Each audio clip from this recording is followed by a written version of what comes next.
development. Hello, my name is Thomas Escamilla.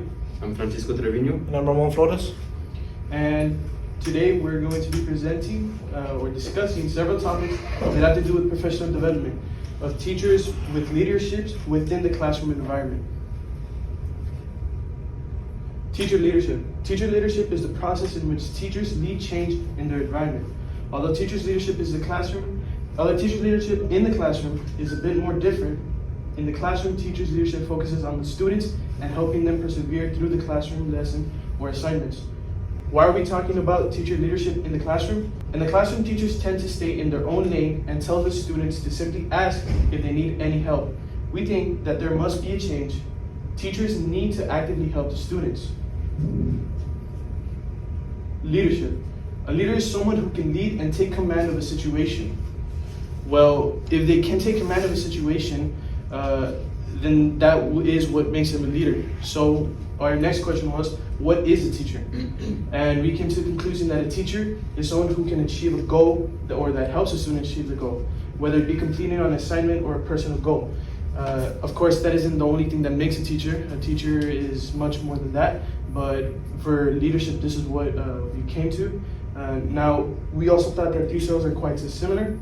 Both roles take on the position of leading someone to something. That is why teachers are supposed to be leaders, actively helping the students and putting 110% effort into everything. Quality leadership. The ability to grow groups. Quality leadership possesses the knowledge and information development of a group and should be able to create a safe and confidential learning environment as facilitators.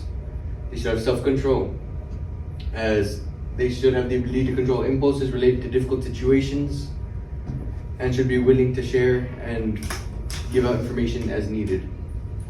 They should have social skills and self-motivation to be able to take initiative, whether it be in relationships or difficult situations. They should always have optimism, and they should always aim to make their students succeed, look at the bright side of things, always looking for solutions even in the most difficult of times, always looking for the best. They should have the ability to demonstrate care for their students, and they should always try to demonstrate concern for their futures and try to impact their students' lives in the best and most influential way possible. Capturing kids' attention. As a teacher and leader, it is essential to capture your students' attention, and there are many skills that can be learned to help the process, such as creating an effective learning environment, ensuring the students are focused on their lessons, making sure to incorporate all styles of learning in the VAC model, and also to keep in mind Gardner's theory of multiple intelligences in order to accommodate students with different learning capabilities. The social anxiety theory, what this theory is that the people begin to become socially anxious when they want to make good impressions, but they feel that they won't be able to. This might cause those who are trying to make an active leadership role, such as being new teachers, to end up failing taking the active position. Evidence showed that the cognitive behavior model of social anxiety will state that when someone experiences symptoms of anxiety and following a negative self-evaluation, which will create a cycle of more symptoms of anxiety.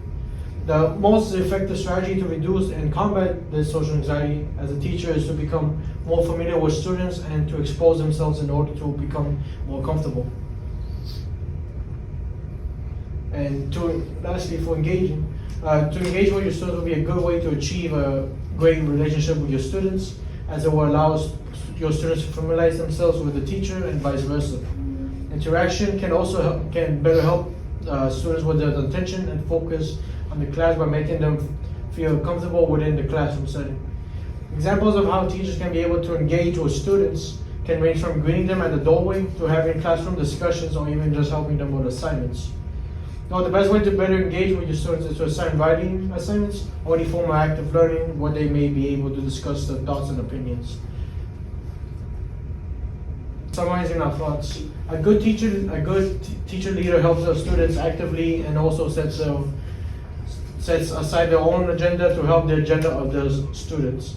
Teacher leaders are also necessary in any school district. That is why we believe that this topic should be brought to the attention for the teachers of today's schools.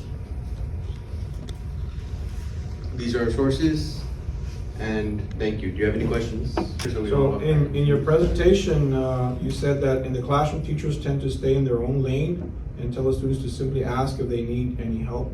What did you mean by that?